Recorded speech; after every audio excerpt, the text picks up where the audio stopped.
Hi, I'm Elaine. I'm Malachi. I'm Anton. This week we wanted to see if our target customers would be willing to make donations based on their fields of interest.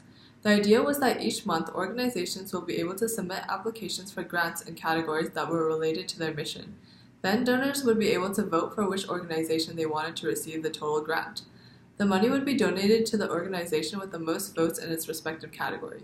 We sent out an email detailing our venture and explained the donation process. We stated the current areas as education, math, the fine arts, and engineering, and that new categories would be added by donors' requests. Our analysis would be based on the number of people who emailed us back asking us for more information about the donation process. We ran that test and it would be counted as a pass if we got a 51% response rate.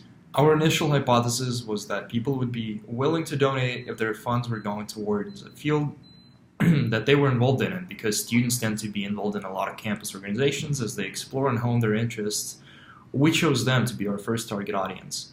That did not work because only 3 people reached out to us and only one of them was genuinely interested in our idea and our plan. That means our response rate was only 14%. The test failed, but there are a few lessons that we learned from that. Any company dealing with donations should not be targeting their operation to students. Students are less inclined to donate because they have no money, and the money that they do have would be rather spent on boba and food instead of donations to areas to which they belong. The idea is good, the target market is not, so we can conclude that targeting students or those without money nor time are not likely to use this app. Our next step may be acquiring a mailing list of larger corporations and working professionals and shifting our target customers to people with a more established monetary base, such as full-time workers. They are the ones who would be willing to donate more than students and would have a greater connection to the area within which they work.